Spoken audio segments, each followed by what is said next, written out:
Hey, the Gadget Man here with nothing but gadgets, and today I'm going to be showing you how to set up and use the settings on the WingHome 630M mini trail cam. Okay, so 3, 2, 1, let's get at it.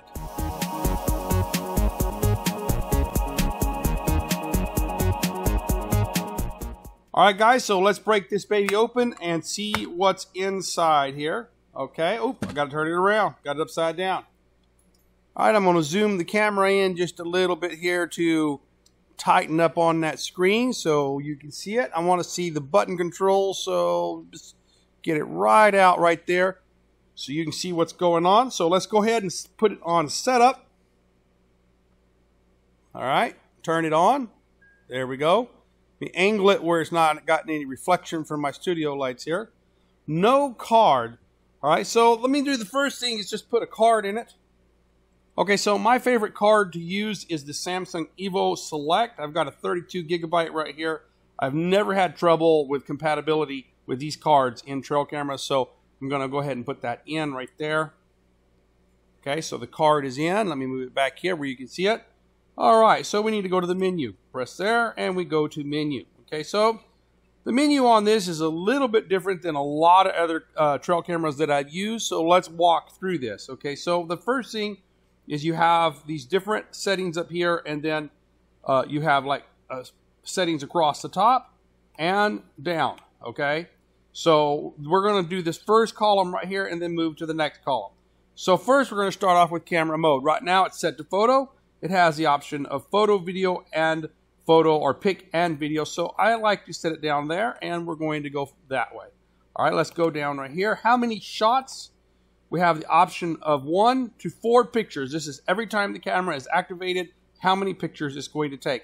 I'm going to set it to 3 pictures. Okay. The size of the image. This is where you're going to set your resolution. It's got 5 megapixel, 8 megapixel, 12 megapixel, 16 megapixel. Basically, let's see. Keep going.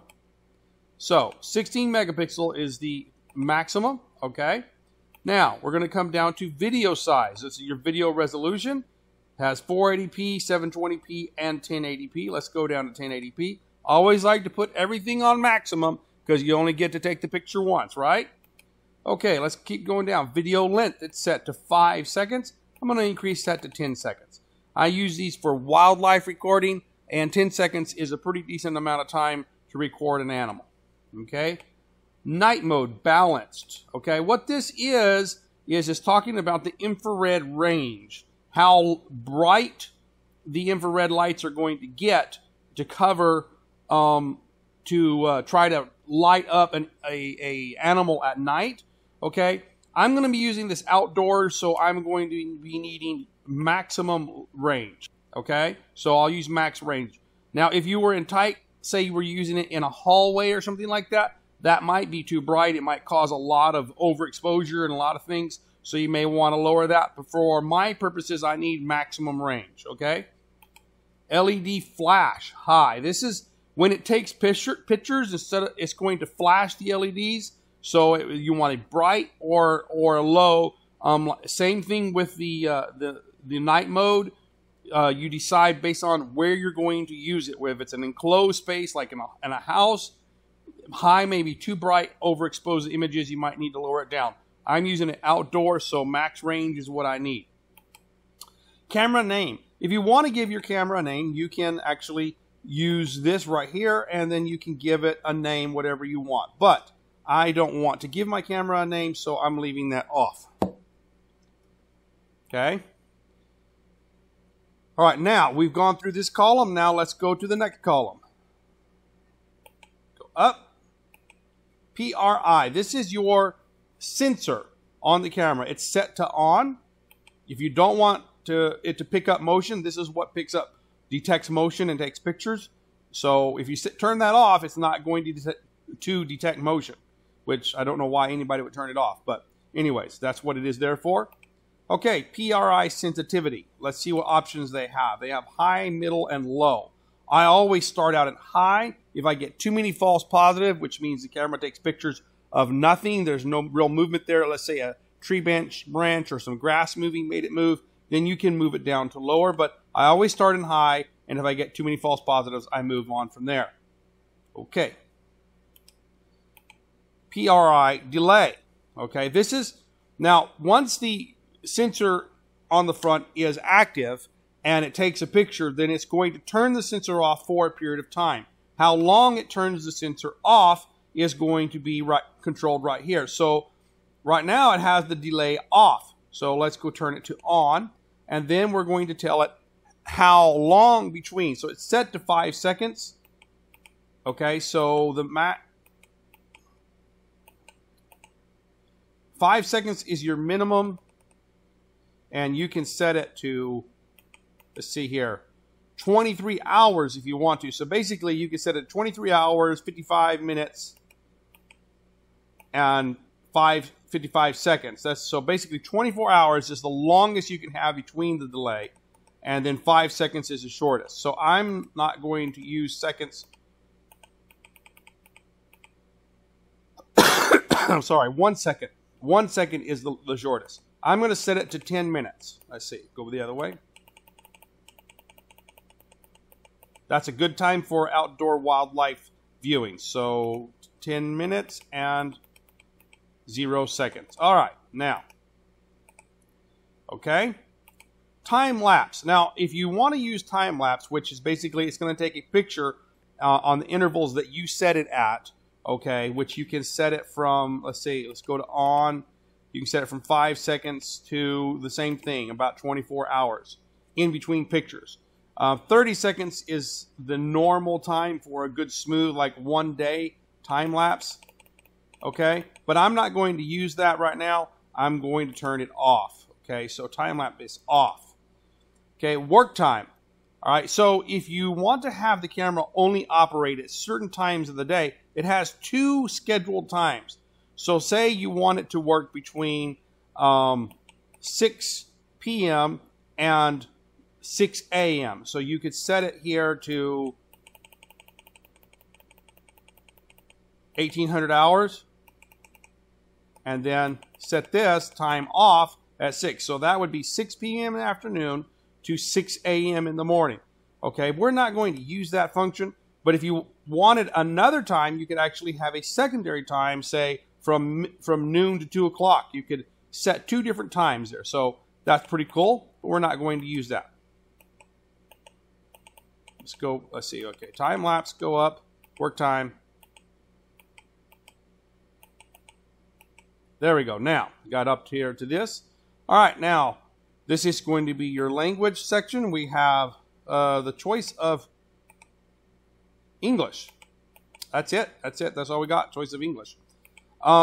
This is the stamp. The stamp is if you want the time and the date when the pictures and videos were taken to stamp on the actual images and videos, then you leave that on. If you don't want those on there permanently, then you turn that off. So now we come down to set the date.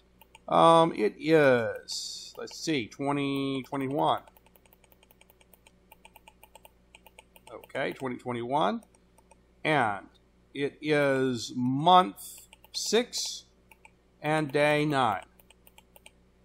And right now it is 9:55.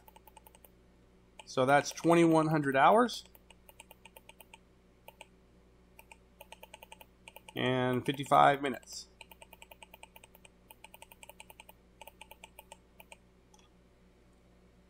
Yes. Okay.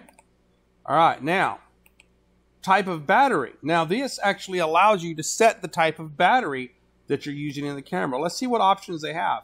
They have battery or nickel metal. So you can actually use rechargeable batteries in this one, which is cool. This is the very first trail camera I've ever seen that you can use rechargeable batteries in.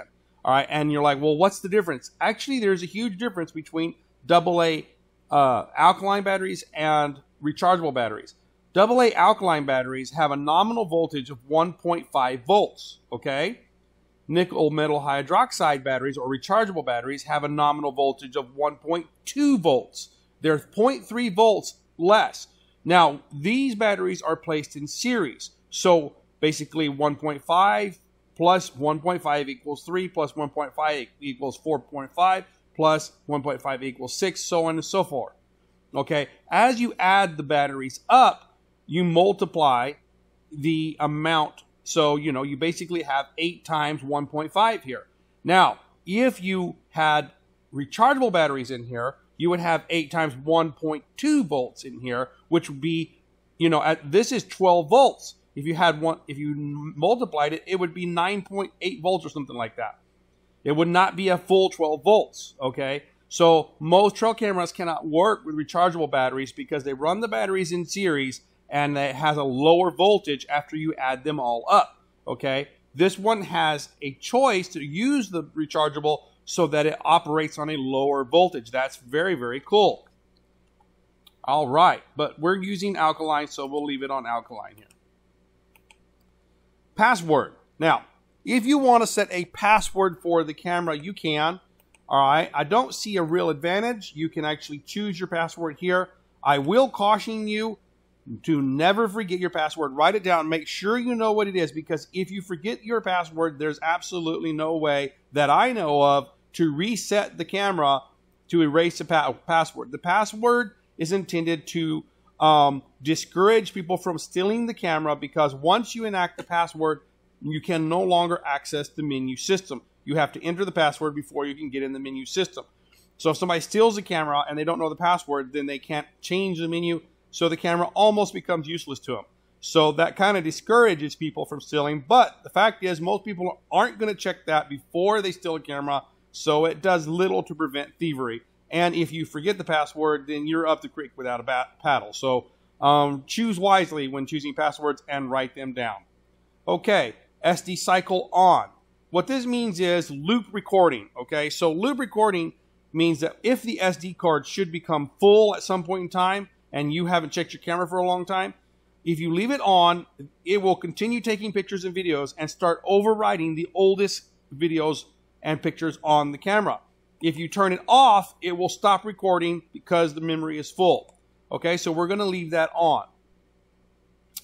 All right, let's go down here. Format SD card. It is always a good idea to format your SD cards in the camera itself, so go ahead and do that.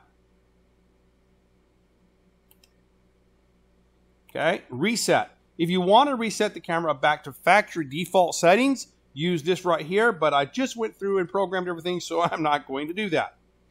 Frequency.